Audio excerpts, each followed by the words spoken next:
Muchas Para gracias. todos los estoy cogiendo en cero, o sea, nadie sabe qué va a hablar. Sí.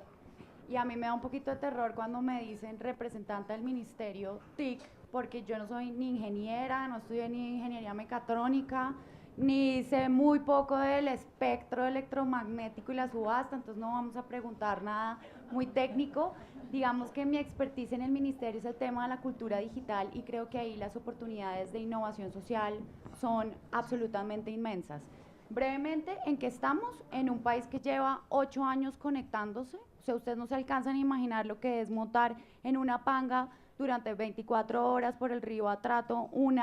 Acá nuestra compañera detonante lo tiene clarísimo, una red de alta velocidad y la gente cree que estamos súper mal, pero cuando evaluamos las condiciones del territorio nos damos cuenta que hemos hecho de verdad tareas titánicas. Entonces lanzamos hace poco en el Discovery Channel un programa de megaestructuras sobre la conectividad en Colombia. Obvio, no son las Tres Gargantas, ni es el puente que conecta Shanghai con... No, se imaginen eso. Pero es que llevar red de alta velocidad al Bichada es muy complejo. Y no solo eso, llevarla y que la gente sepa eso cómo se come y para qué sirve. Entonces, la perspectiva desde el área de cultura digital en el ministerio, que siempre lo digo, debería ser absolutamente transversal a todos los procesos del Estado, todas las entidades públicas y privadas y todos ustedes que tienen procesos de emprendimiento, que tienen liderazgos en diferentes sectores, invéntense un área de cultura digital porque es muy necesaria. El proceso de innovación social asociado a la cultura tiene mayor sentido cuando tenemos tecnología, pero una tecnología que de verdad brinde herramientas de apropiación para los ciudadanos. Tenemos un Estado que se ha transformado desde su área de, digamos, de gobierno digital, pero promoviendo, por supuesto, la participación, pero cuando le preguntamos a los ciudadanos si les gustaría participar en presupuestos participativos, la gente no entiende absolutamente nada al respecto. Y aún así sí piensa que llenando el censo electrónico eso va a tener una incidencia en el voto electrónico en Colombia. Voto electrónico que no existe.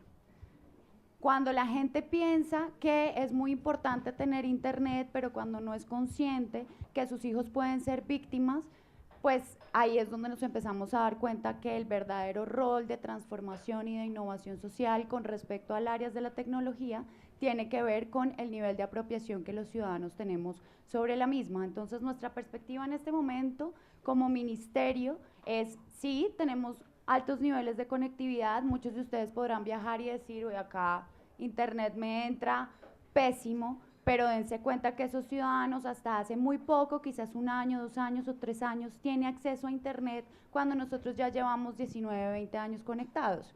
Entonces ahí está, digamos, la oportunidad. Nos hemos dado cuenta en casos muy concretos que para mí son específicos de innovación social a través de los kioscos y los puntos, cómo la gente aprende a desarrollar procesos productivos con internet. Caso específico, a Kevin, que es de una comunidad de Bichada, no, Casanare, bueno, no lo recuerdo, perdónenme por favor, soy mamá y se me olvida todo. Se le cayó el celular al piso y se le volvió nada. Y Kevin había invertido una cantidad de recursos para comprarse un smartphone, porque hoy en día el 84% de los colombianos tiene acceso a un dispositivo móvil con acceso a internet. Se le cayó el celular y se le volvió nada. Y dijo, yo no tengo plata ni para mandarlo a arreglar, ni para comprarme otro. Se fue al punto Vive Digital y en internet empezó a cacharrear con tutoriales cómo arreglar su celular. Pues este chino, que apenas tiene 21 años, arregló su celular, vio la oportunidad económica y montó un puesto para arreglar celulares. Y todo a partir de un conocimiento que adquirió usando internet. Entonces, la innovación social para nosotros no es la infraestructura, ni la tecnología, ni el dispositivo como tal, sino son las herramientas que tienen los ciudadanos a través de sus capacidades para transformar esa tecnología en algo que le genere un valor social. Listo. Bueno, yo tengo que hablar de innovación desde una posición un poco rara para hablar de innovación social y es el Estado, en este caso específico la Alcaldía de Bogotá. ¿Y por qué es un poco rara? Porque la estructura de planeación del Estado colombiano, que tiene más o menos 50 años, cuando 50, no, ya vamos para 60 años, es una estructura bastante rígida. Entonces uno empieza un gobierno y basado en el, digamos, en el plan de gobierno que tenía el candidato que ganó, la candidata que ganó, se arma un plan de desarrollo con unas metas súper específicas que planean la programación por los siguientes 4 años. Eso suena muy bien, eso es una forma de revisar la ejecución de recursos, de poder hacerle seguimiento, pero no es una estructura necesariamente rica para la innovación. Sin embargo, lo que yo me he dado cuenta en estos 2 años largos que he estado trabajando en el distrito es que hay unas posibilidades enormes, y a pesar de esta estructura rígida de planeación, de sembrar semillitas de innovación con un poco una estrategia, no sé si esa palabra sea la correcta, pero un poco una estrategia guerrillera, que uno pueda sembrar como una cosa en un espacio donde nadie se lo espera y que ahí empiezan a crecer procesos bastante interesantes.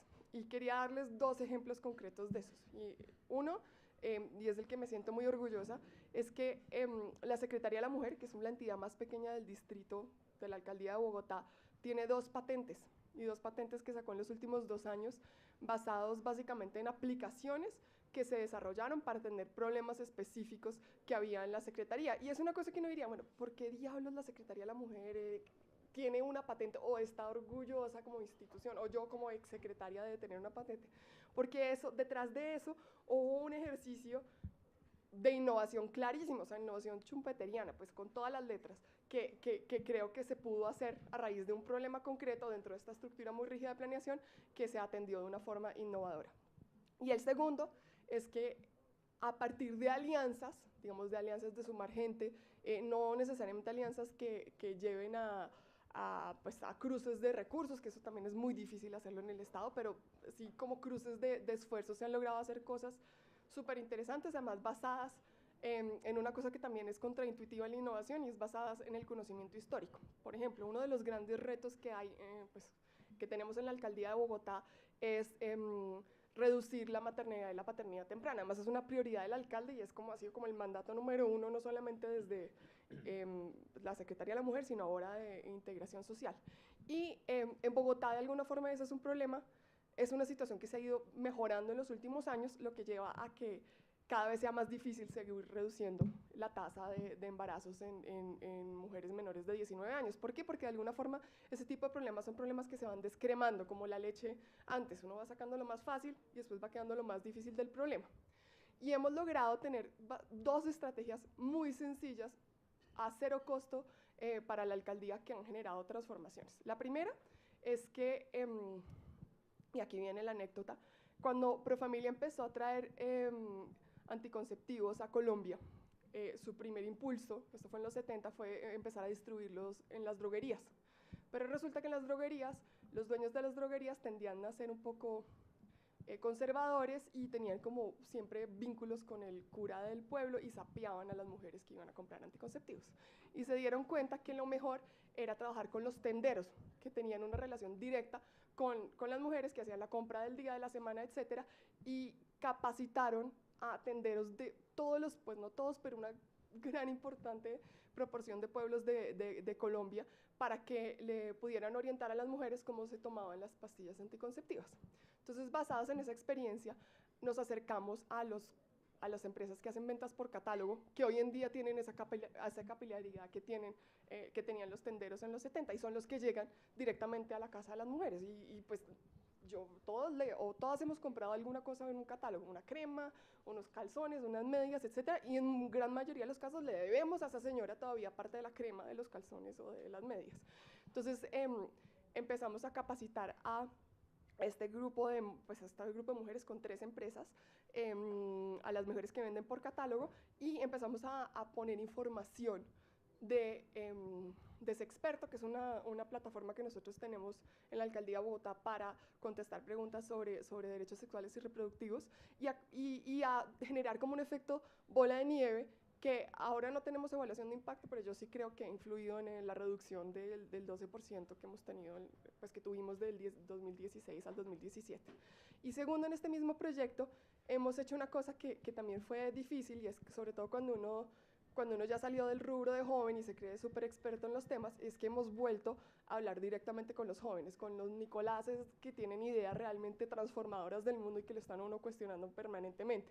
Y parte de la estrategia también, no la de catálogo, sino el resto de la estrategia de acercar a los jóvenes para la prevención de la maternidad y la paternidad temprana, la hemos hecho basada en la experiencia de ellos y de ellas. Gracias. Me demoré mucho. No, perfecto.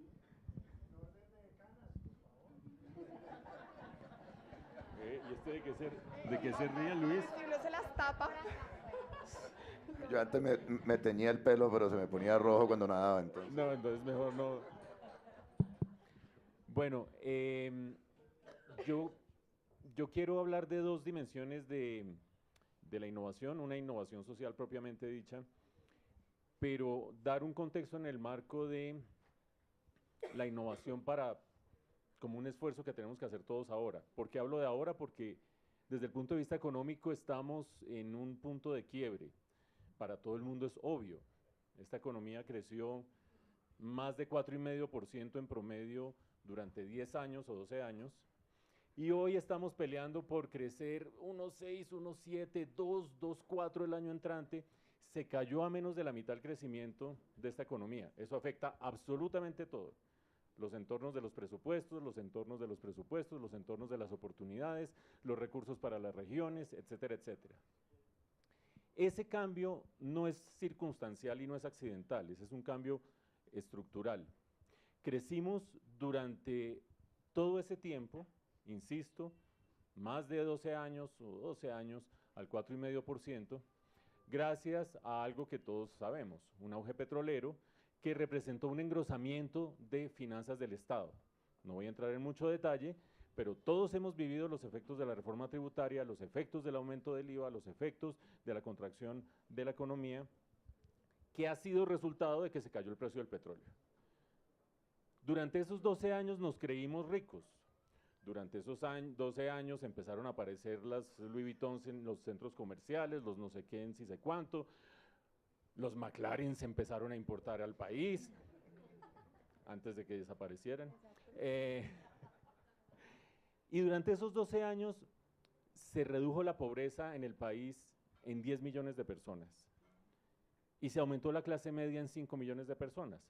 Si hubiéramos parado esta historia en 2014, estaríamos entre McLaren y aumento de clase media y todo lo demás, muy contentos de estar creciendo, no a velocidad crucero, pero sí a una velocidad decente y a un ritmo decente, por lo menos suficientemente decente para dar oportunidades crecientes a la población.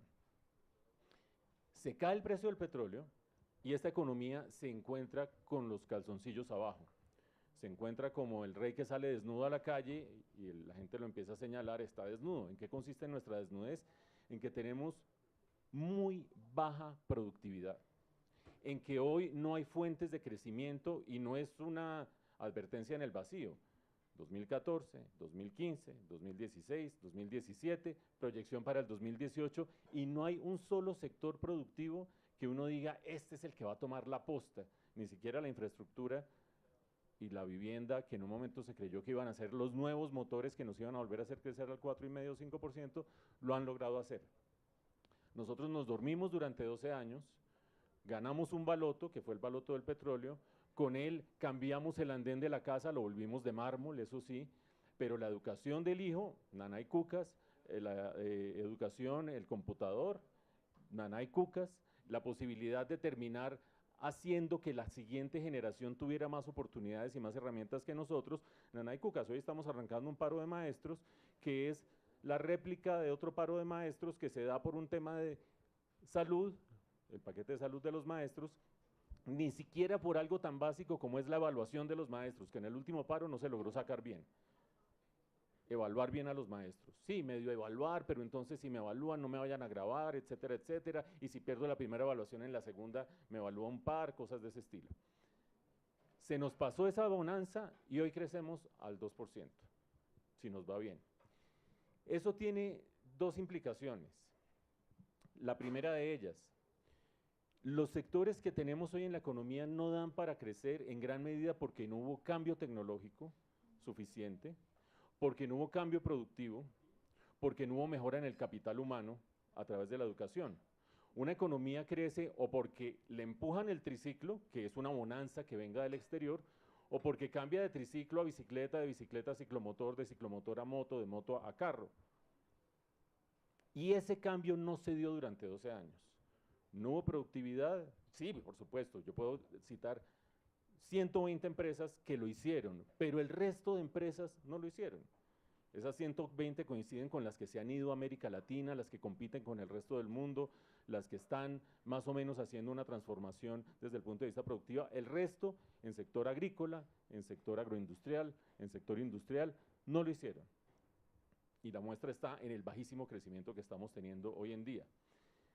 Con un agravante, nosotros a comienzos de siglo teníamos un ingreso per cápita bajito, desafortunadamente, pero ese ingreso per cápita significaba que el costo de la mano de obra nos permitía tratar de competir haciendo camisetas, tratar de competir haciendo zapatos de bajo costo, tratar de competir en manufacturas de mano de obra barata.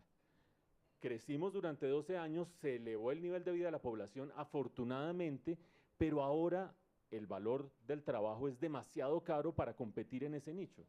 Nosotros estamos en este momento en lo que los economistas llamamos la trampa de los ingresos medios. No somos suficientemente baratos para que vengan aquí, monten una maquila a hacer camisetas baratas. Somos caros, pero no somos suficientemente productivos para estar compitiendo en las grandes ligas. Nos quedamos como en un techo intermedio, en un punto intermedio en el que el techo no nos deja subir y ningún sector con alta productividad. Primera reflexión sobre innovación: si aquí no hay una extensión de los proyectos de innovación desde el punto de vista productivo, esta economía está condenada a esperar que alguien llegue a empujarle el triciclo, es decir, a esperar a que alguien, una bonanza externa, vuelva y nos jale, porque la velocidad de triciclo es la misma de hace 15 años, y en esos 15 años no hicimos mucho por mejorar. Siempre habrá alguien que levante la mano y diga, no, yo conozco una empresa que aumentó 5% su productividad año tras año. Sí, serán 120, 150, el resto no. Y eso me lleva a la segunda reflexión sobre innovación. Esas 10 millones de personas que salieron de la pobreza, o esos 5 millones de personas que entraron a la clase media, están empezando a ver tambalear las bases sobre las que hicieron eso. Porque la locomotora jalaba a una cierta velocidad, ahora jala a menor velocidad, el desempleo urbano ha aumentado de manera importante, el desempleo de todo el país no tanto, porque el sector rural está andando bien, y ese aumento en desempleo va haciendo que se vaya escurriendo nuevamente. El que llegó a la clase media empieza a temer perder el empleo y a volverse a caer, el que está saliendo de la pobreza empieza a tratar de caerse y así sucesivamente. Ahí viene la segunda noción de innovación. Ya no es solamente innovar para producir, generar productividad y empleo. Mauricio, nuestro anfitrión, Mauricio Salazar, mencionaba hace poco una palabra que es clave, que es asistencialismo. Y él le preguntaba a Nicolás, que creo que Nicolás quedó un poco sorprendido por la pregunta, tú no estás hablando de asistencialismo, se lo hizo así señalándole, tú no estás hablando de asistencialismo cuando estás hablando de ayudarle a las comunidades. Y Nicolás dijo, no. Hay una inmensa diferencia entre dar pescado y enseñar a pescar. Eso que estoy diciendo está tan manido y tan desgastado. El Estado colombiano, cuando fue adquiriendo los ingresos del petróleo, fue muy dado, y creo que en ese momento era razonable, a dar pescado, a ayudar familias en acción, a ayudar programas sociales, a dar una cantidad de ayudas para que la gente que estaba en un estado misérrimo pudiera salir de esa condición, pero no tanto a enseñar a pescar. Hay una encuesta internacional que se llama el World Values Survey sobre valores, preguntan sobre religión, tú lo conoces súper bien porque muchas de esas cosas de salud reproductiva, de valores éticos hacia el sexo, etcétera, etcétera, se miden allí. Hay dos preguntas que me llaman a mí mucho la atención. Una se le pregunta a distintos países, ¿usted ha recibido ayuda del Estado recientemente? Y en América Latina, Colombia rankea de tercero entre 15 países. Es decir, el porcentaje de nuestra población que siente que el Estado le está dando, paréntesis, y le debe seguir dando, es de los más altos de América Latina. Estamos pegaditos o superando a Venezuela en ese frente. ¿Qué quiere decir eso? Quiere decir que se pueden ir al otro día a arrasar un supermercado o acabar con un bien público como Transmilenio, o hacer cualquier tipo de cosa porque yo me merezco que el Estado me dé.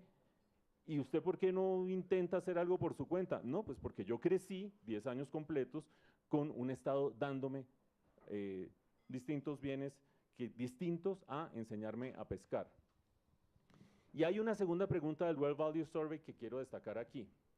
Le preguntan a la gente cuál es el mayor conflicto que hay en su país, entre empresarios y trabajadores, entre izquierda y derecha, entre ricos y pobres. Colombia rankea de segundo en América Latina diciendo que el mayor conflicto es entre ricos y pobres.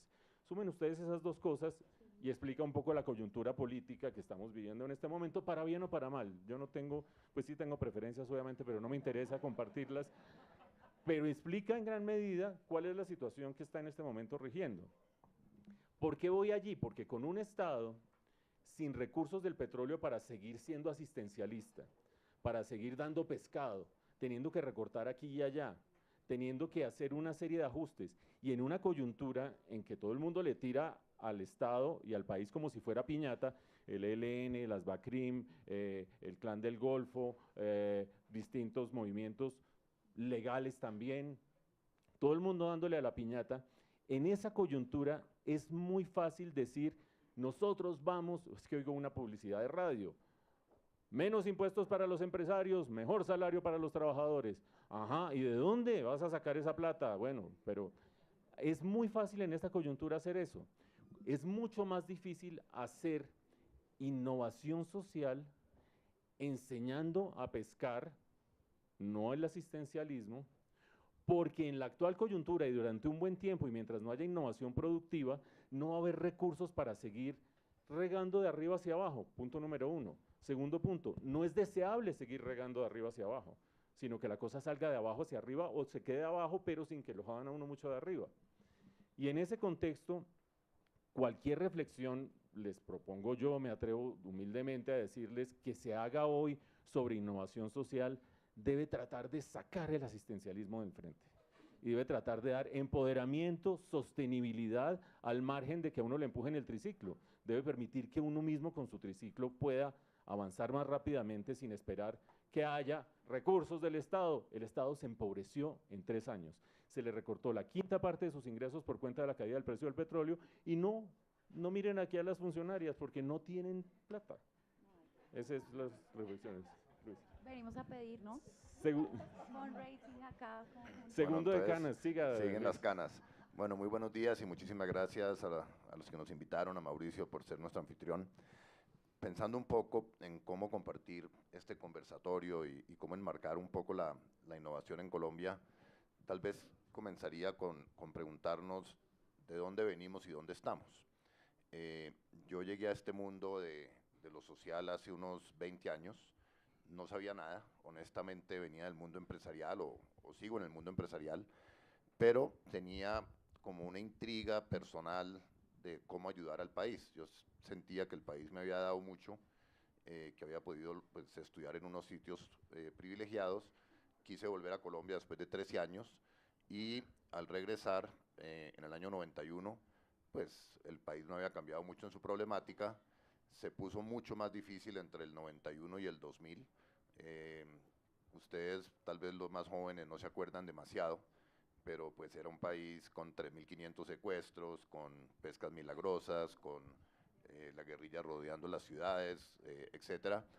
Y surgió entonces como un movimiento entre colegas profesionales de empresas de servicios de cómo devolver al país, cómo aportarle al país.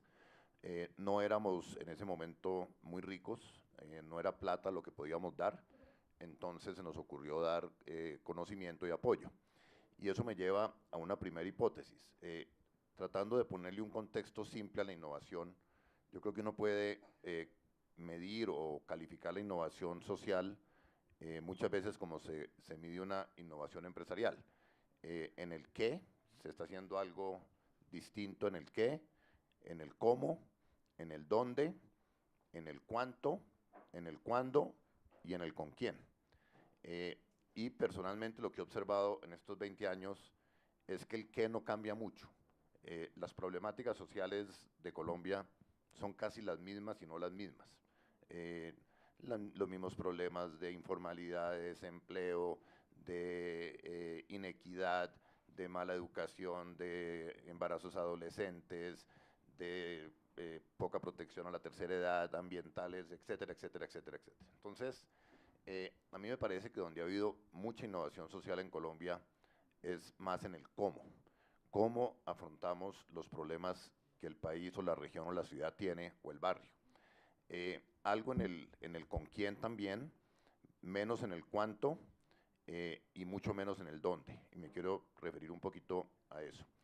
En el cómo, lo que ha pasado es que personas más jóvenes, más emprendedoras, más motivadas, han entrado al ecosistema. Antes no había ecosistema. Hace 20 años el espacio, como hablan algunos, the space of social impact, o el ecosistema, esa palabra no se usaba. Y las fundaciones eran fundaciones muy tradicionales, muy respetadas, algunas, y muchas muy chiquiticas, y no quiero pues sonar sexista, pero pues dirigidas por señoras de sociedad que jugaban a ser filántropas en ciertas épocas de la vida. Y era muy poco gerencial lo que esas fundaciones hacían. Eso empezó a cambiar, el mundo con la información nos llegó muy rápido y empezaron a surgir una infinidad de nuevas fundaciones, de nuevos procesos, pero lo más importante, en mi opinión, es que el cómo sí cambió mucho.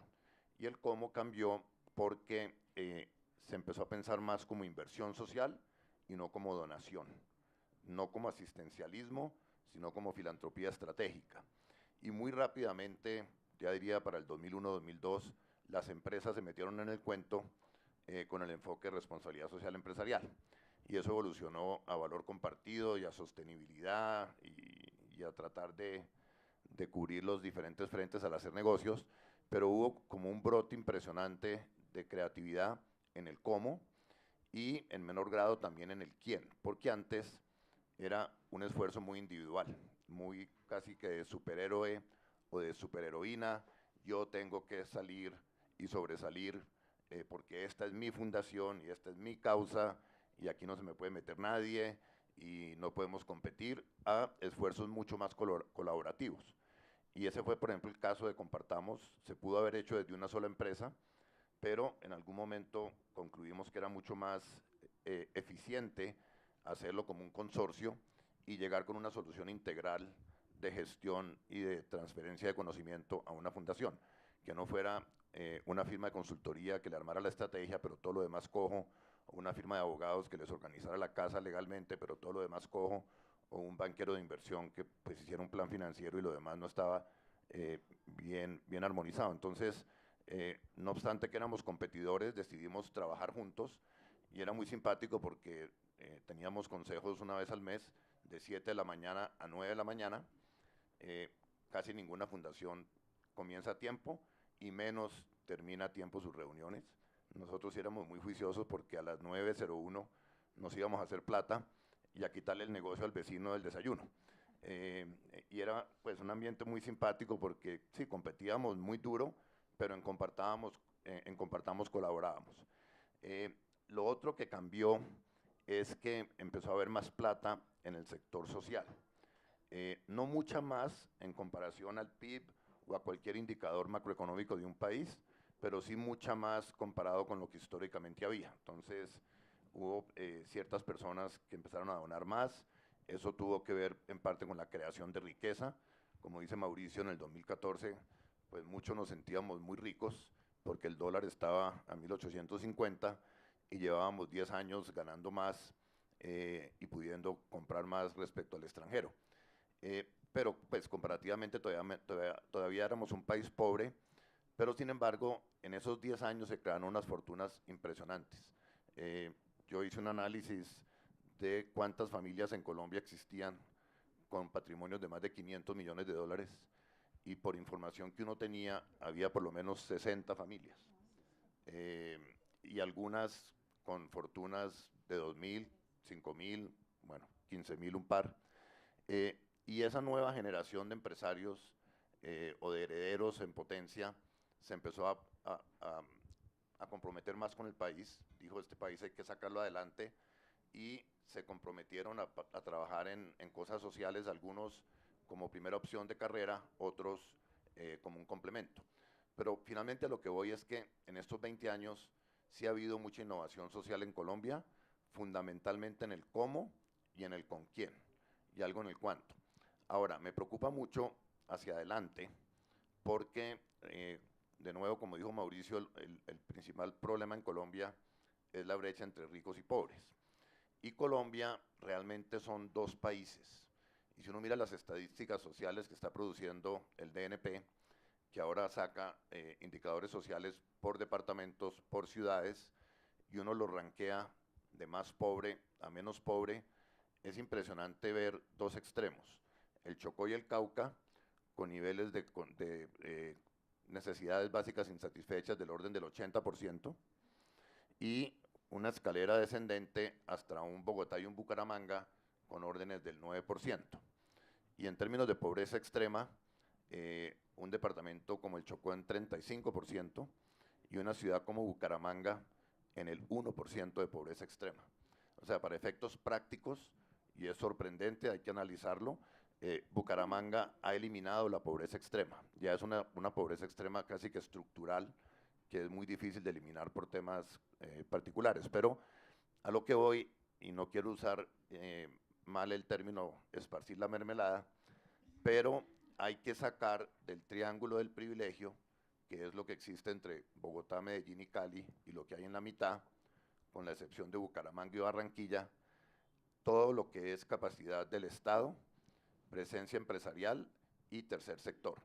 Si uno se va a Riohacha o a La Guajira, o se va a Quibdó, que hemos ido varias veces con detonante, parte de la problemática, sí, es que hay mucha pobreza y mucha miseria, pero es que no hay fundaciones, no hay empresas del orden nacional, la presencia del Estado es muy débil. Entonces, toda la plata que le queramos meter al Chocó se va a perder si no hay estructura, y a eso es que me refiero con la mermelada. O sea, lo que hace a Colombia en su medio, un país casi que comparable con países como Turquía o algunos países del este europeo, es porque hay una serie de elementos en el ecosistema de desarrollo que en el resto del país no hay.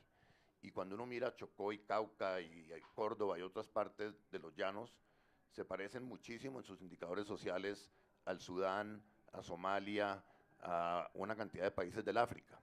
Y ese es un problema del posconflicto, que no es solamente firmar un papel y un acuerdo de paz, sino cómo llevar el desarrollo, y ese desarrollo lo tenemos que llevar los que estamos aquí. Muchas gracias. Bueno, muchas gracias a Mauricio y a todos por la asistencia esta mañana de hoy. Yo estuve acá como desarrollando 10 ideas que les quiero compartir. No voy a hablar de innovación social porque me parece que nosotros no podemos pensar en la fragmentación de la innovación. Yo creo que lo que hace hoy Elon Musk de llegar a Marte, llegar al espacio, es más social que cualquier innovación social, con toda la frontera tecnológica. Y por eso creo que es un error conceptual tratar de dividir la innovación social de la innovación tecnológica.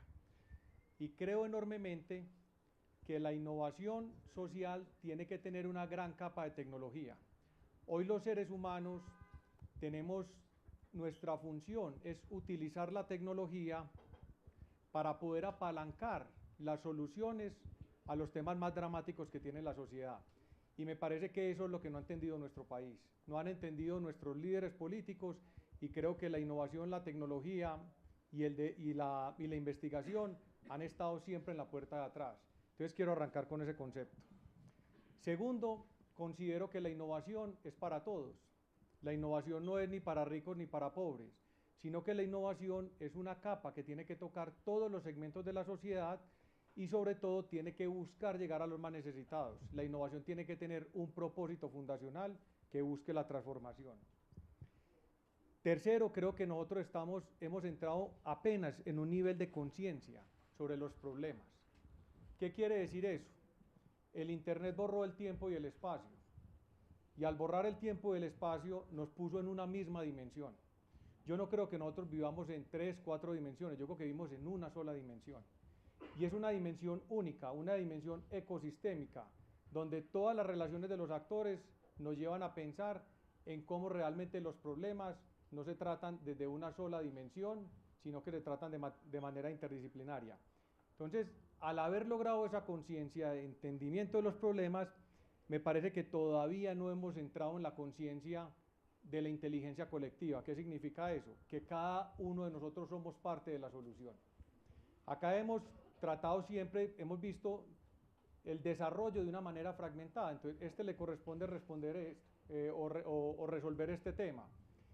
Pero ninguno de nosotros ha entrado, digamos, en la conciencia humana de entender que si ya entendemos los problemas, que somos parte del mismo problema, tenemos que ser parte de la solución. Y por eso creo inmensamente en la inteligencia colectiva, en la inteligencia de las masas, en la innovación abierta y en toda la relación ecosistémica entre los diferentes actores. Creo dramáticamente que uno de los principales indicadores de inequidad en nuestro planeta va a ser la adopción tecnológica.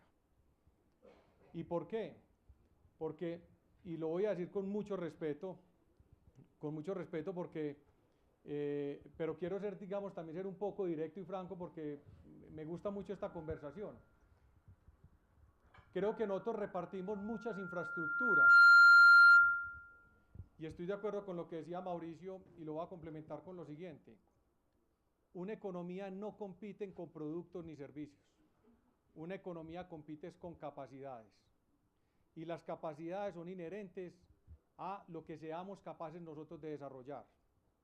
¿Para qué? Para generar un flujo de productos y servicios permanentes, ojalá sofisticados, que nos permita penetrar nuevos mercados. Y creo que ahí cabe todo lo que estamos pensando, la innovación social, y ahorita voy a poner un ejemplo de innovación social que me parece que es una capacidad tremenda que tenemos en Colombia. Entonces lo que quiero decir es que la inequidad por adopción tecnológica, nosotros nos hemos encargado mucho de entregar infraestructuras. Tecnología no es innovación. Hemos entregado, quien realmente reparte tecnología bien, lo tiene que repartir con una capacidad inherente. ¿Qué quiere decir eso? La tecnología tiene 3 niveles en la adopción tecnológica y Colombia ha entregado tecnologías en el nivel 1. ¿Qué quiere decir eso? Entregar una tableta no es entregar una capacidad. Cuando yo entrego una tableta, pero soy capaz de usarla, pero posteriormente de repararla, estoy en un nivel de capacidad 2 de tecnología. Pero cuando soy capaz, con el ejemplo que tú pusiste, entregar la tableta y soy capaz de operarla, repararla y mejorarla, empiezo a tener dominancia tecnológica. Ahí estoy entregando una capacidad. Y yo creo que Colombia tiene que trascender a esos 2 niveles adicionales porque nos quedamos en el asistencialismo de decir qué tecnología es entregar una red de Wi-Fi, es entregar una tableta, y yo creo que ese es un concepto que tenemos que evolucionar. Tenemos que pensar en grande. Yo creo que los retos de nutrición alimentaria, de agua potable, todos los grandes retos de la humanidad que se están pensando hoy desde Singularity University, que tenemos retos de cómo encontrar nuevos materiales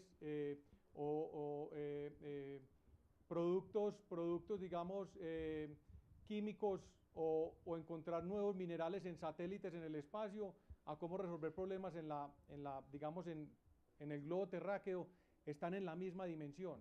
Y ahí es donde Colombia tiene muchas habilidades, tiene muchas posibilidades, pero no nos hemos atrevido a romper esa barrera de pensar un poco más en grande. Creo enormemente que las innovaciones tienen que trascender y tienen que tener propósito. Una innovación sin propósito realmente no es capaz de generar valor en el mercado. Entonces no podemos tampoco separar esos conceptos. Creo que el valor es inherente al propósito. No creo en las organizaciones que solamente buscan maximizar unas utilidades a un accionista o proveer valor rentabilizando un PIG. Creo que las organizaciones con propósito son las llamadas a dominar el mundo. Definitivamente la educación tiene que cambiar, el sistema educativo. Ahorita había una persona que estaba hablando sobre eso. Cuando estaba en Ruta N trabajamos bastante en el tema, acá nos acompañan varias personas de Ruta N que ahorita ellos también pueden hablar. Y creo que los currículums tienen que avanzar. Yo, por ejemplo, trabajé con una persona que es la única graduada en el mundo de esa carrera, cuando estudió en Suiza, en Ginebra. Ella misma diseñó, le presentaron había un currículum más o menos de unas 100 y pico de materias y ella escogió todas las materias y ella escogió el propósito de vida y cuáles eran las materias necesarias para poder abordar. Me parece que en los nuevos jóvenes, pensando en largo plazo, porque creo que el largo plazo existe, pero la realidad es que el pensamiento de largo plazo tiene hoy un gran fenómeno de incertidumbre. En un mundo de digitalización, de big data, de analítica, la incertidumbre cada vez es mayor y por eso la toma de decisiones es en tiempo real. Por eso creo que el largo plazo solo existe para algunos propósitos. De resto, nuestros pensamientos tienen que estar muy acotados en el mundo real. ¿Por qué? Porque la tecnología nos está brindando esa posibilidad.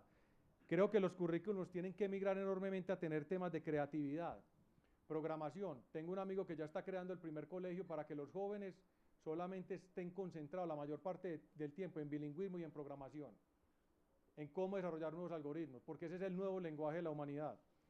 Pensamiento sistémico. La inteligencia artificial está llevando a los seres humanos y por eso quiero hacer, digamos, acá una cuña, no quiero pues meter política, pero quiero poner el ejemplo. Fue muy criticado cuando a Sergio Fajardo le preguntaron lo de los páramos y él dijo, eso lo responde Google. Yo personalmente estoy de acuerdo con eso. No significa que esté de acuerdo con el candidato, pero con esa posición de él. ¿En qué sentido? Los seres humanos estamos migrando a un pensamiento netamente analítico, porque la inteligencia artificial y los datos nos van a ayudar a toda la memorización de corto plazo. La nanotecnología y las cámaras nos van a ayudar en los tejidos de la ropa a recordar el corto plazo. Entonces, memorizar no va a ser uno de los principales, digamos, competencias de los seres humanos, sino que va a ser definitivamente la analítica. Con pensamiento sistémico, creo que tenemos que empezar rápidamente a enseñar en los colegios robótica, trabajo en equipo, sostenibilidad, ética y valores en los humanos y sobre todo un tema que no estamos discutiendo, ética y valores en la tecnología y en la robótica. Los robots van a empezar a tributar, ya lo dijo no, Elon Musk, no, lo dijo el creador de Microsoft, se me fue el nombre en este momento, Bill Gates, lo dijo Bill Gates. Van a empezar a tributar. La inteligencia artificial, ya lo estamos viendo en la robótica, lo que están haciendo. Y basados en la ley de Moore, de la capacidad de procesamiento de un microchip, se calcula, algunos teóricos lo dicen, que en el 2050 vamos a llegar a la singularidad. Entonces, la misma tecnología nos está llevando a una bifurcación de la sociedad, donde probablemente vamos a crear la autodestrucción o probablemente vamos a crear un mundo mucho más próspero para la humanidad. En este momento estamos en el camino de la prosperidad, pero nos preocupa, y a mí personalmente, enormemente el papel de la ética y los valores frente a la tecnología, y no lo estamos discutiendo. El papel de la ética y los valores en la innovación para generar una mejor sociedad. Y quiero cerrar con lo siguiente. Yo creo que todos los negocios tienen que tener propósito, pero también tienen que tener rentabilidad para ser sostenibles. Y les pongo un ejemplo. Las industrias farmacéuticas, las industrias que más invierten en el mundo en I+D+I son las automotriz y las farmacéuticas. Y ya hemos visto, no sé si algunos han visto en Netflix de la serie de Dirty Money, que habla sobre las compras en corto de la industria farmacéutica, la recomiendo. Y las grandes farmacéuticas no han investigado sobre lo que se llaman las enfermedades olvidadas. Este es un tema que trabajamos bastante en Ruta N y apoyamos a un investigador de la Universidad de Antioquia, porque las enfermedades olvidadas realmente no impactan a toda la humanidad y se dan en zonas muy específicas. En el caso de Colombia, por ser trópico, nosotros tenemos mucha recurrencia de leishmaniasis, chagas, chikungunya, y que no son enfermedades rentables para estas industrias. Pues la realidad es que con una innovación social, con mucha investigación de mucho tiempo, pues se han venido desarrollando varias tecnologías. Una de ellas, el profesor Iván Darío Vélez desarrolló, digamos, para el ejército toda la crema para, digamos, atacar las chagas y la leishmaniasis en los soldados, 10 veces menos costosa digamos, la pomada que las drogas que habían anteriormente y con una mayor eficacia en el corto plazo. Y ahora están en un segundo paso para eliminar el chikungunya o disminuirlo, y se creó la primera fábrica de mosquitos. con un mosquito que lo que hace es que tiene un gen que inhibe a quien cuando se procrean, el nuevo mosquito que nace no transmite la enfermedad. Y crearon la primera fábrica de mosquitos en Colombia para empezar a reproducirlos acá y exportarlos a otros países. Entonces yo creo que, y es un negocio real, pero es un negocio que tiene sostenibilidad financiera, que tiene unos márgenes muy pequeños, que tiene un gran propósito, pero que tiene un gran impacto en la humanidad. Entonces yo quería digamos, cerrar con eso y decir lo siguiente. Mauricio decía, no hubo cambio tecnológico y productivo en 12 años. Yo creo que no ha habido cambio tecnológico probablemente en los últimos 50 años en Colombia, porque nosotros tuvimos una concepción, en mi opinión, fatal, asociada a los temas de visión de izquierda y derecha, donde nuestro sistema universitario, nosotros adoptamos el camino del technology push, donde el sistema universitario buscaba transferir teóricamente al sector productivo. Pero las tendencias de izquierda dijeron, nosotros no podemos, la universidad de libre pensamiento no podemos hacer enriquecer a las grandes corporaciones. Hoy desde la ANDI estamos buscando activar enormemente el market pool, creando sistemas de innovación, ayudando a la empresa a que tengan su propio ecosistema de innovación, que interactúen con todos los actores de sus regiones a nivel nacional y a nivel internacional y que empiecen a jalonar nuevos ecosistemas. Porque me gustó mucho lo que decía Mauricio. Necesitamos un sector productivo que desde arriba esté generando sofisticación a la economía, nuevos productos, nuevos mercados, nuevas capacidades que permite irrigar toda esta, más que esta pirámide, todo este ecosistema nacional para tener una mayor prosperidad y mayor equidad. Muchas gracias. El tiempo, bueno, eso está tan bueno que el tiempo se va rapidísimo. Entonces, como somos innovadores, vamos a buscar hacer agilismo un poco. Y quiero como reinterpretar el modelo de conversatorio. Yo quisiera que rápidamente le soltáramos una pregunta a todo este montón de innovadores y que me puedan dar 2 respuestas, uno por cada uno. Y después la voy a devolver, una pregunta de cada uno a una persona. Y así logramos agotar el conocimiento que queremos recolectar, ¿vale?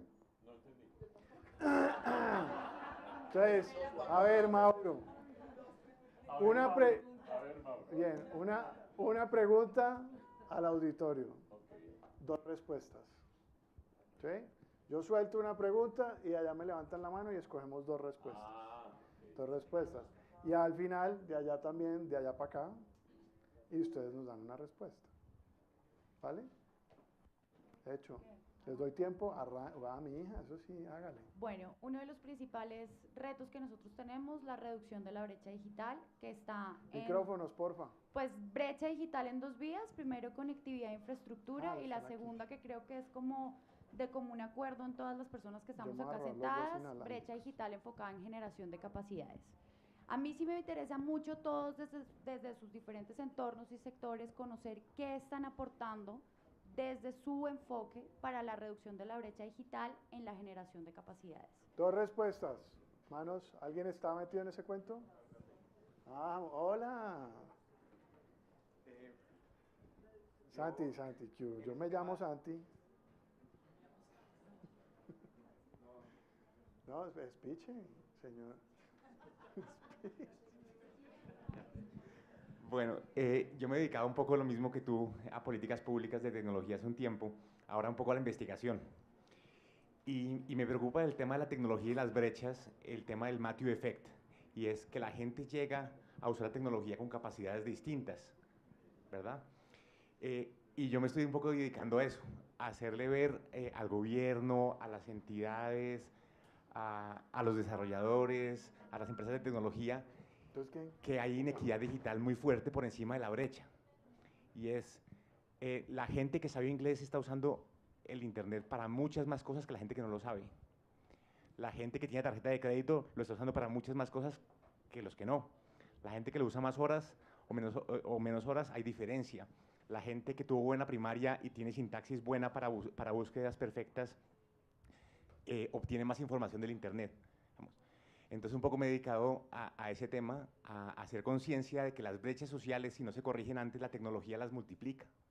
El Internet genera ampliación de la brecha social, es decir, genera desigualdad. Puede que nos mejore a todos un poquito la vida, es verdad, pero el Internet potencia lo que existe en la realidad. Si llegaste, por ejemplo, si llegaste con mala primaria a esa competencia, el que llegó con buena primaria te pasa por encima. Entonces, estoy trabajando un poquito en eso, en hacer conciencia sobre el Internet sin reducir las otras brechas sociales, aumenta las brechas sociales. Muchas gracias, Santiago. Atrás. Al fondo, Vivi.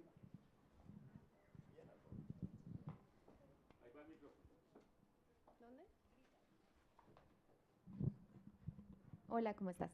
Mi nombre Hombre, es Eliana Camargo. Yo trabajo desde la innovación social en temas de cómo utilizar la tecnología y la innovación para mejorar dos sectores, agricultura y equidad de género.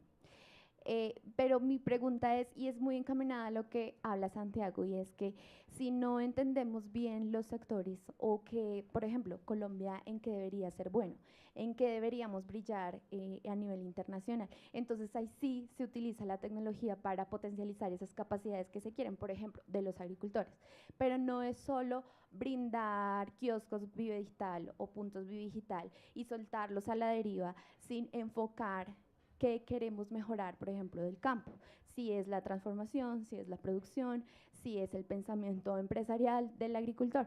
Entonces, efectivamente hay muchos retos cuando uno trabaja con agricultores porque ellos se emocionan en la medida que tú le das una tableta y aprenden a crear un correo electrónico. Pero es injusto para ellos en que tengan la posibilidad de solamente aprender a usar un computador, pero no le enseñas y no le enfoques esa visión hacia algo estratégico que puede conectar a un sector o que, por ejemplo, cuáles son las prioridades del Ministerio de las TIC para enfocar esas herramientas en sectores como la agricultura, por ejemplo. ¿Me va a volver una pregunta? No puedo. Pues sí, eso Solo es como... una respuesta, guárdela y después la soltamos. Sí, porque si yo me siento No, no, acá a hacerles rendición no. de cuentas... No, se no, no, van, eso ya están en internet fresca. Los aburro, exacto. Segunda pregunta. Por favor. Yo tengo una pregunta muy simple. ¿Cuál es la principal limitante o el principal hándicap o el más recurrente obstáculo para los proyectos sociales que muchos de ustedes están desarrollando? Gracias. El papá de Buenos días a Nicolás. todos. El papá de Nicolás, Víctor Andrés. Acerca de las brechas, acerca de los grandes problemas, lo que hemos podido encontrar, y ya lo han dicho varias personas, en el caso, por ejemplo, de la implementación TICS. Entonces, sí, llenemos los colegios de tabletas, de computadores, pero lo que acaba de decir el caballero es completamente cierto. ¿Para qué una tableta si el niño la va a usar para jugar o para meterse al Facebook y no sabe desarrollar nada con la tableta, o si se daña no la sabe reparar? Entonces, lo que hemos encontrado, por ejemplo, también es que hay colegios, instituciones públicas, que tienen cantidad de tabletas, que tienen excelentes salas y computadores, pero tienen una conectividad muy mala, o no la tienen porque no la han pagado, no han pagado la conectividad. Entonces tenemos chicos tratando de hacer actividades, 20, 30, que no pueden hacer una actividad en una sala de sistemas de un colegio que tiene toda la implementación TIC, porque finalmente no tienen conectividad que les permita hacerlo. Por ejemplo, o el caso de que deberían tener fibra óptica, ¿cierto? Y no tienen fibra óptica, sino que tienen conectividad de radio. Entonces, pienso que una de las grandes falencias o las grandes barreras que tenemos es la corrupción, de que el político piense cómo se va a enriquecer y lo que está creando es más brecha, porque en vez de dar un servicio de excelencia a su comunidad, lo que está haciendo es ver cómo se enriquece y enriquece a los que están allí. Hay gente que está haciendo innovación social que son muy pilos, pero que no les dan la oportunidad por el hecho de que no hacen parte de la rosca. Es como una cosa así. Entonces diría que sería interesante hacer innovación social y ver cómo combatimos la corrupción. Muchas gracias, Vic. A Mafe le toca duro el cuento de computadores para educar porque... No, nos toca hablar porque nos estamos... No es duro, o sea, es sí, pero no, o sea, es sumar, no, Y yo tengo un conocimiento alrededor de lo que antes de que Mafe ponga su posición. Y es que hemos hecho un esfuerzo muy grande en este país por darle computador uno a uno a la gente, cuando la necesidad de la sociedad no está uno a uno y se puede compartir. Pero pues son requisitos en los que están involucrados. Y cuando tenés computadores uno a uno, pues darle conectividad uno a todos es imposible. O sea, ni en Alemania, pues. Entonces, Mafe, ahora sí. Hola a todos. Yo soy María Fernanda González, soy la subdirectora de formación de computadores para educar, pero no soy esa. Para los que me conocen como Javier, como muchos de aquí, soy una apasionada de este país, amo profundamente este país, amo profundamente lo que hago. Gracias. Y realmente trabajo por eso. Pues trabajo porque me toca, pero trabajo con una seria convicción de que el trabajo bien hecho todos los días hace que este país sea un país maravilloso. ¿Qué se puede Uno, mejorar, dos. Mafe? Computadores para educar, es cierto, entrega equipos a las instituciones educativas. Hemos pasado por todos los rollos del mundo. Pasa por encima, pues. Nosotros empezamos a entregar equipos que nos daban las empresas hasta empezar ahora a entregar equipos comprados. No, y yo te voy a decir, empezamos a entregar equipos que requerían conectividad y ahora entregamos equipos que no requieren conectividad. Empezamos con contenidos cualquiera y hoy tenemos un catálogo de contenidos que se apalancan en las innovaciones de todos ustedes. Y tenemos una convocatoria de contenidos donde todos los nuevos diseñadores tienen propuestas educativas que están en nuestras tabletas y en nuestros equipos. Empezamos a tener equipos para todos los estudiantes y nos dimos cuenta que no, que había que dotar equipos a los maestros. Que si hacemos innovación, no hacemos la innovación y quiero que quien conozca a Diego Molano le diga que yo dije esto. No hacemos yo lo estoy grabando, Fred. la innovación de que salgan luces y estrellitas y alguna vez Diego Molano me decía, María Fernanda, pero es que, ¿cuál es la innovación que tú haces? No hacemos la que sale estrellitas, no piensen que eso hacemos porque eso no lo hacemos. Hacemos la innovación social desde pensar qué es lo que necesita la gente. Y la gente, para entender la tecnología, necesita tener acceso. Usted no puede pensar que la innovación está fuera de tener los aparatos, pero sí puede pensar en una cosa, que la tecnología no es el aparato. La tecnología es lo que está en la cabeza de la gente. Es cuando la gente hace conexiones entre un Word y una práctica de ciencias, entre una aplicación X de laboratorio y un buen Excel. Eso es tecnología, eso es innovación y eso es lo que hacemos, a eso le apostamos. No le apostamos a que todos los maestros utilicen la tecnología 6 horas a la semana. Señores, no lo vamos a tener. Ningún país del mundo lo tiene, menos nosotros. Vamos a tener tecnología para las necesidades. No, pues usted me dijo, yo soy bien apasionada, entonces. Pero está claro. Listo. Queremos la tecnología para los docentes, para que los docentes creen y se apasionen de hacer una actividad con tecnología. Cuando se hace una actividad bien hecha, puede promover más actividades en tecnología. Mafe, una pregunta, ¿cómo te podemos ayudar? ¿Qué te hace falta? Todo. Me hace falta ganas, me hace falta propuestas. Desde contenidos, desde formación, los invito a todos. Ahorita acabamos de sacar una malla curricular para los maestros rurales. La estamos haciendo con la Universidad Nacional.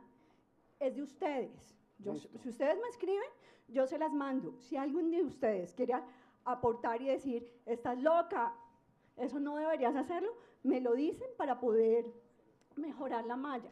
Yo creo que esa malla es fundamental. Vamos a formar cerca de 2.500 docentes rurales de zonas de posconflicto. Listo. Y gracias. estoy para todos ustedes. Bien. Una respuesta adicional sin seguir con lo mismo. Respuesta a la misma pregunta. Rosy. Hágale. Muy buenos días. Muy buenos días para todos, Rosy Barango, de Ruta N Medellín.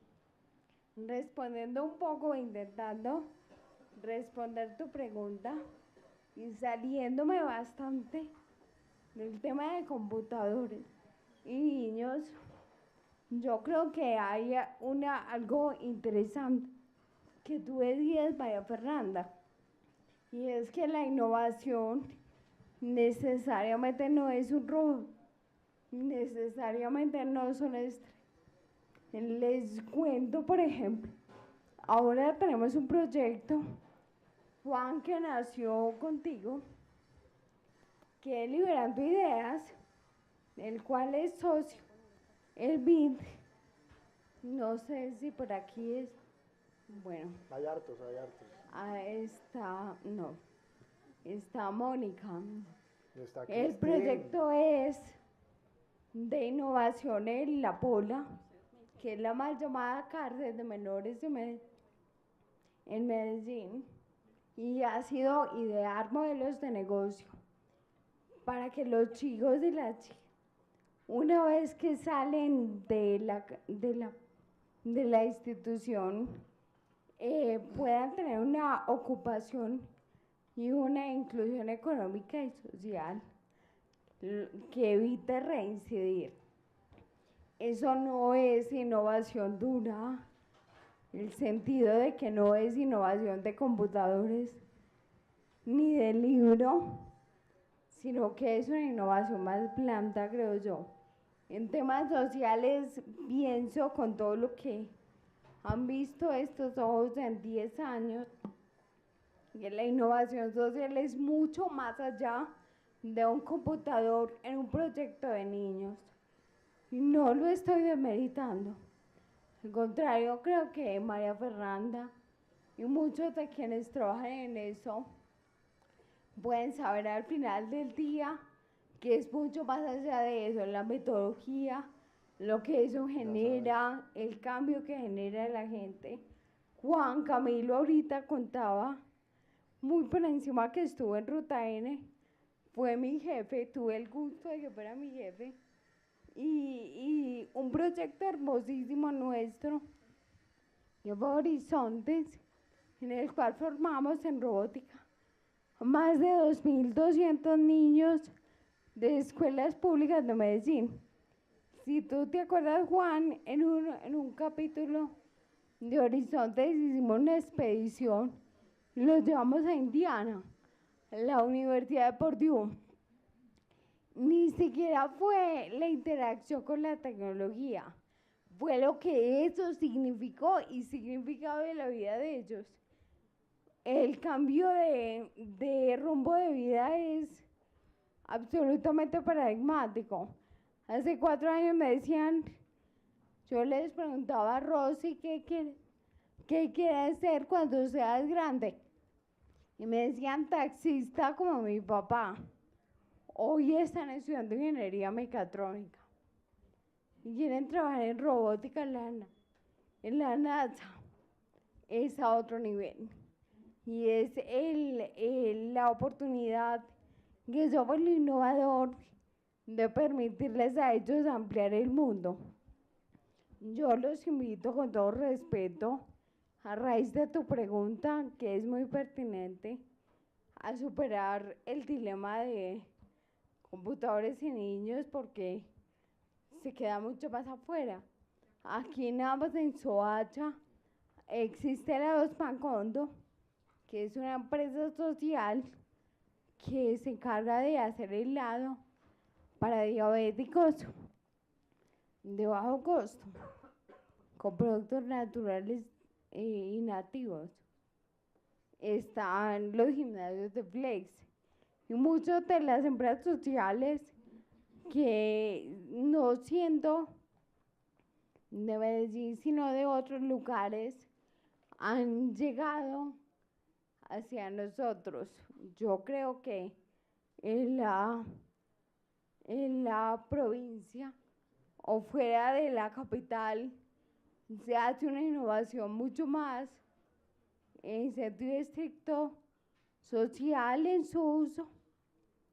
Yo coincido con Juan Camilo en que la innovación no es social o tecnológica, es social por naturaleza, pero vale la pena hablar de innovación social para darle visibilidad a que el tema siga haciendo tener un impacto social.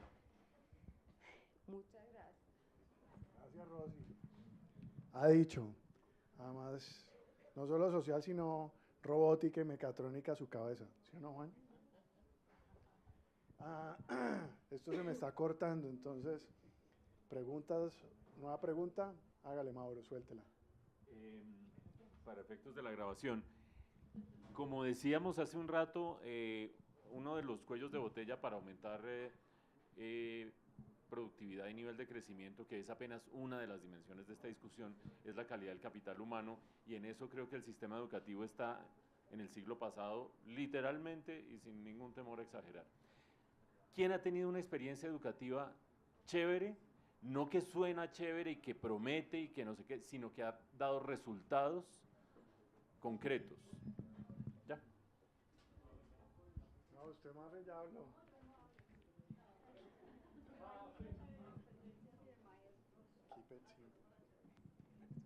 Listo. Buenos días para todos. Mi nombre es Daniel Londoño. Yo actualmente lidero el programa de responsabilidad social empresarial de la empresa Lito, que digamos que es el programa más grande en Colombia de reciclaje electrónico, y les comentaré por qué. En el tema de la educación, digamos que, ¿quién de ustedes, por ejemplo, arroja los audífonos a la basura? Seguramente más de uno, más de uno. Y muchos guardan las tapitas de las gaseosas por un componente social. Pero ¿por qué si el audífono contamina más, por qué lo tiran a la basura y la tapa la guardan? En Colombia, lo que quiso hacer el programa Puntos Verdes Lito, desde un tema de educación, es que nos dimos cuenta de que el tema ambiental hay veces es muy complicado para las personas o se tecnifica tanto que las personas no lo entienden. Y nos dimos cuenta que motivando a través de un tema social, las personas aprendían. Algo tan simple como esto. Todas las empresas de Colombia entregan sus residuos de aparatos eléctricos y electrónicos y las personas naturales. Esos residuos esta empresa no cobra, incluso lo trabajamos con los postconsumos de la ANDI, sino que premiamos a los ciudadanos responsables o a las empresas. Y esa premiación se da en un tema de puntos, en donde los puntos se convierten en ayudas a muchas fundaciones en todo el país. A través de ese tema social, como la persona se volvía, entre comillas, adicta a buscar ese reblujo de su casa, como los audífonos, el cargador, la pinza, el secador, el celular, la nevera, la lavadora, el computador, etcétera, empezó un tema de que lo entregaban por un tema social, pero a raíz de eso empezamos a educar en un tema ambiental, en donde el ciudadano no sabe, por ejemplo, que la nevera, que tiene un gas refrigerante, es el responsable en muchas ocasiones de la destrucción de la capa de ozono, la que te protege los rayos, o que la lámpara fluorescente, que cuando el recuperador se la lleva porque se la entregamos a él y lo rompe, que tiene mercurio, lo inhala, no se elimina de su cuerpo y que a largo plazo genera enfermedades en él. O sea, son procesos sociales o innovación social en donde motivamos a ese ciudadano a través de componentes ambientales.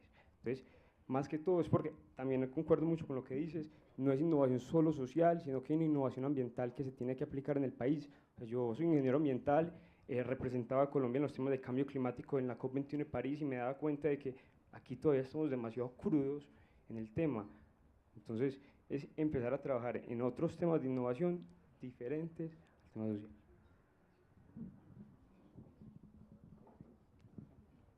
Buenas tardes a todos. Yo primero quiero empezar presentándome de una manera un poco heterodoxa. Digamos, aquí veo grupos de personas emprendedoras, empresarios, trabajadores independientes. Yo de pronto podría ser una persona un poco diferente en este contexto, y la historia es la siguiente. Yo trabajé como profesor provisional del distrito de la ciudad de Bogotá. Suena rarísimo, suena muy diferente a todo este contexto, pero la experiencia que les quiero hacer a compartir seguramente va a ser interesante para ustedes. Entonces, Mauricio hablaba de cómo generar educación de calidad para poder destrabar los cuellos de botella en el desarrollo social. La experiencia mía tiene que ver con el desarrollo de una metodología alternativa de transmisión del programa de ética. El programa de ética funciona en el área de ciencias sociales y tiene una complejidad particular, y es que el programa de ética llega a encontrar a los estudiantes en una deficiencia de la que hablaba una persona, que era la deficiencia sintáctica y la deficiencia de la construcción de ideas y la deficiencia en la capacidad de conversar. Hay una deficiencia en la capacidad de conversar y creo que ese es un problema muy importante para el desarrollo social y el desarrollo humano. No tenemos una apertura a la conversación. Viéndolo en una analogía tecnológica, somos repetidoras. No somos personas que hacen un uso creativo de la palabra. Entonces, este programa de transformación ética es un programa que trabaja ese rol y ese problema, el problema de no saber conversar, el problema de no saber trabajar con las palabras, y un problema muy importante que me parece que es un problema nacional, el problema de no saber compartir el silencio. No sabemos compartir el silencio, y no saber compartir el silencio es el problema original de no saber construir palabra colectiva. Entonces, como no se construye palabra colectiva, y los programas educativos parten de la base del profesor como transmisor de información y los estudiantes como personas que quieren atrapar información, hubo un pequeño giro, pues que no quiero entrar en detalles porque pues es un tema que estoy trabajando y para eso vengo a buscar amigos, soy un profesor en busca de amigos. Entonces, el giro está en no generar una información previa que sature la mente, sino en generar una pregunta generadora. Con una pregunta generadora, generando un espacio de silencio, los estudiantes sacan en el escenario, sacan a la luz los elementos que tienen, y los elementos que tienen, los elementos mentales que hay, comienzan a emerger como si estuvieran en un taller de trabajo. Entonces, ya que estamos hablando del tema de la mente trabajando y nos hemos olvidado un poquito de las manos trabajando, esa es una manera de revivir el tema de la mano trabajando. Cuando hay una pregunta y usted tiene que pensarla, hay una mano trabajando y los recursos se comparten. Las palabras como recursos compartidos comienzan a generar encuentro entre las personas. Ese sería más o menos el resumen de la experiencia y genera el siguiente propósito, lo repito, compartir el silencio para generar palabra creativa. Gracias. Muchas gracias. No, yo quisiera como llevarme como dos o tres ideas de lo siguiente, y lo pongo con el siguiente ejemplo. Hace 10 días Elon Musk lanzó pues su famoso cohete, el más poderoso de la humanidad, etcétera. Se transmitió en directo por los principales medios de comunicación en el mundo, y acá las noticias de nosotros fueron todo lo contrario. O sea, nadie transmitió, nadie habló de la noticia, simplemente hubo un corto como de 10 segundos en uno de los noticieros por la noche, y a mí eso me impactó bastante y me puso a reflexionar de que hoy la innovación, la tecnología y la ciencia es totalmente invencible en las decisiones políticas de este país. Mientras que el mundo está pensando, de hecho en TechCrunch hace 3 años lo dijeron, el próximo presidente, después de Trump por supuesto, tiene que ser un presidente que sepa innovación y tecnología, precisamente por la que la capacidad de regulación está frenando el desarrollo de la tecnología y de la ciencia. Y en un mundo exponencial eso va a ser dramático para la humanidad. ¿Qué hacemos? ¿Qué piensan ustedes con el liderazgo de Mauricio, con todos ustedes, con FEDesarrollo? ¿Cómo hacemos más visible el tema de la ciencia, la tecnología y la innovación, sin ponerle un adjetivo calificativo, sin ponerle un apellido si es social, si es tecnológico, pero que todos estemos unidos en que Colombia empiece a pensar definitivamente que este no puede ser ni el 5º, ni el 6º, ni el 10º lugar. Esto tiene que estar entre los 3 primeros lugares de nuestra nación. Que no puede verse la ciencia, la tecnología y la innovación para los ricos, para las universidades privadas, sino para el progreso de los ciudadanos de este país. ¿Cómo nos podemos juntar? ¿Cómo podemos pelear todos conjuntamente para que sea un mismo mensaje? Hoy está totalmente fragmentada la CTI en Colombia. Todos vemos en Colciencias que hoy tiene el 10% del presupuesto que tiene el país. Colombia tiene aproximadamente fácilmente 2 billones de pesos. Si uno empieza a mirar Mineducación, Mintic, Impulsa, Colciencia, SENA, Minagricultura, Minsalud, con el Centro Nacional de Salud. Casi todos los ministerios tienen presupuestos para ciencia y tecnología, pero está totalmente fragmentado. ¿Por qué? Porque no tenemos una voz única desde la ciudadanía, desde la inteligencia colectiva que empiece a defender esos temas. Entonces yo quisiera, ¿qué proponen ustedes para que hagamos algo conjuntamente y nosotros estamos dispuestos a trabajar en ese tema? Yo le tengo una. Tirémosle un candidato virtual al siguiente grupo que se mande de presidente, porque ya no tenemos tiempo. Y a ver si la inteligencia colectiva no los pone a cancanear. Porque yo creo que si les ponemos de por medio un candidato virtual con propósito, con la suma de muchos propósitos. Pero que el candidato virtual no sea el voto en blanco. No con propósito. ¿Cuál sería el presidente que los rete, ideal para Colombia? Que los rete. Y que por detrás le ayudemos a esa inteligencia artificial, nosotros retando a estos personajes, porque nos queda muy berraco ponerles la cara. Y sumaditos yo estoy seguro que los ponemos a pensar en ciencia, tecnología e innovación, porque les toca innovar, si no se joden. Creo que es esa. ¿Alguna más? Y nos toca, perdón Rosy, nos toca un mini break porque si no Saulo se nos hernia allá adentro. Mi nombre es Juan Camilo Clavijo. Yo creo que esa pregunta hay dos temas y hay que mirarla en contexto. A nivel mundial, o sea, la humanidad tuvo siglos brillantes, 16, 17, 18, donde la invención y la tecnología avanzó enormemente. El último gran golpe de tecnología en el mundo fue Internet. Lo que ha venido para acá son derivaciones y mejoras de ese Internet. Entonces, eso es un fenómeno mundial. ¿Y eso qué hace? Y es el exceso de regulación. En la medida en que nosotros vamos alcanzando un bienestar mayor, queremos cuidar ese bienestar. Y ese es un exceso de regulación. Eso es un argumento absolutamente económico. En los siglos XVII, XVII, XVIII, como no eran tantas regulaciones, pues la gente experimentaba con todo y hacía muchas atrocidades, claro está. ¿Sí? Entonces, eso es por un lado. Pero por el otro, en el lado colombiano, ¿cómo podemos hacer para poner la innovación, tecnología, ciencia a un mayor nivel o aún en la parte, en el forefront de la discusión?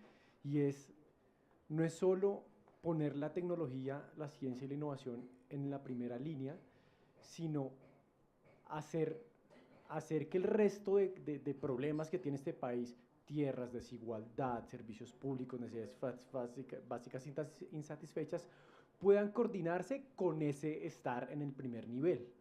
Porque de nada vale tener un dron que tome fotos a los llanos colombianos y así definir todas las tierras si no sabemos de quién es dueño esa tierra. Entonces necesitamos que Colombia, y yo creo que puedo coger una idea de las ideas de Tim, y es crear networks, crear redes para que todas esas necesidades funcionen al mismo tiempo y se engranen, y ese es el gran reto. Y estoy hablando a nivel institucional, porque a nivel de cultura, sociedad, tenemos otros millones de retos. Muchas gracias. Me toca cortar porque el tiempo nos agota. Tenía la posibilidad de darles de allá para acá, de aquí para allá, pero, perdón. No, yo tenía una pregunta súper sencilla, porque yo creo que me he vuelto como muy básica con los años. Yo estoy estrenando puesto. Estoy estrenando puesto y cuando uno está nuevo siempre cree que puede hacer las cosas mejor.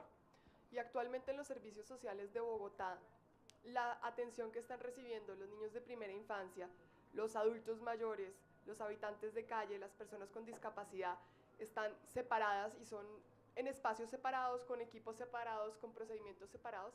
Y yo tengo la idea de que es posible generar que unos espacios comunes van a ser beneficiosos para todos. Y quería preguntarles a dos personas si se les ocurría una idea concreta de cómo lograr esos puntos de encuentro y qué resultado podrían tener.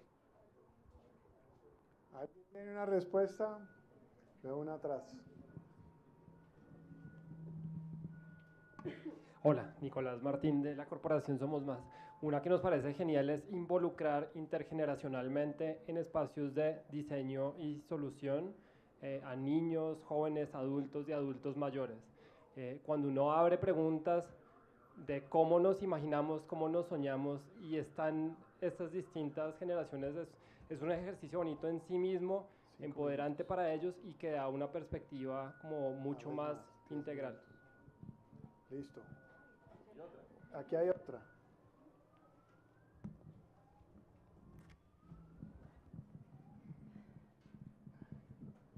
Cristina, tú hablas de los distintos sectores, pero creo que se debe empezar por cada uno. Yo soy voluntaria en una casa Lidiprom y sentimos que ni siquiera dentro del voluntariado sabemos cuál es el propósito. Entonces nos sentimos perdiendo el tiempo. Por acá atrás. Y tengo una última por allá atrás.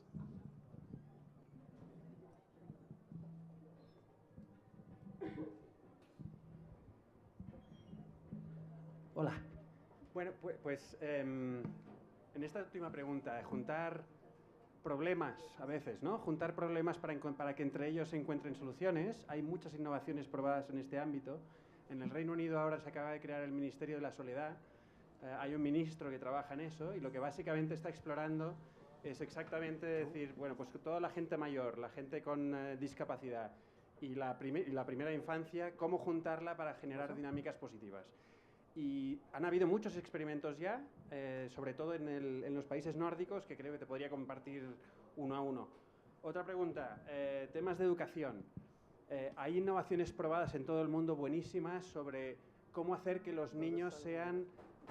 O sea, cambiarle el propósito de la educación. El propósito de la educación debería ser convertir a los niños en personas que resuelvan problemas, en que mejoren el mundo, mejoren su entorno, ¿no? Entonces, si el propósito de la educación, y hay un libro precioso de Charles Leadbeater que habla sobre esto, entonces, ¿quién lo está haciendo bien? Pues en San Diego hay unos colegios que se llaman High Tech High, que ya lo están consiguiendo, tiene una escuela donde forman a profesores y a directores de escuelas para hacerlo.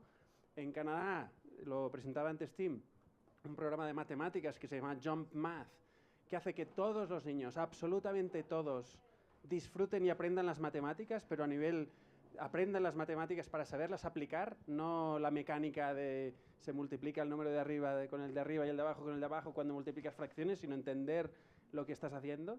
Entonces, Jump Math es una de estas innovaciones rompedoras que hace que los niños de repente se dejen de etiquetar a sí mismos, que no estoy hecho para las mates y de repente puedes hacer muchas más cosas en tu vida, ¿no?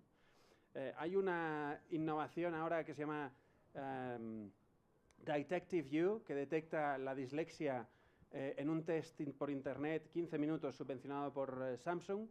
Y no solo eso, que te ofrece 35.000 ejercicios con inteligencia artificial para que aprenda a leer y a escribir mucho más fácilmente. Entonces dices, oye, 1 de cada 10 adultos, por cierto, tiene dislexia, o sea que, y esto va increciendo, ¿no? Entonces, empiezan a haber muchísimas innovaciones en todos estos ámbitos.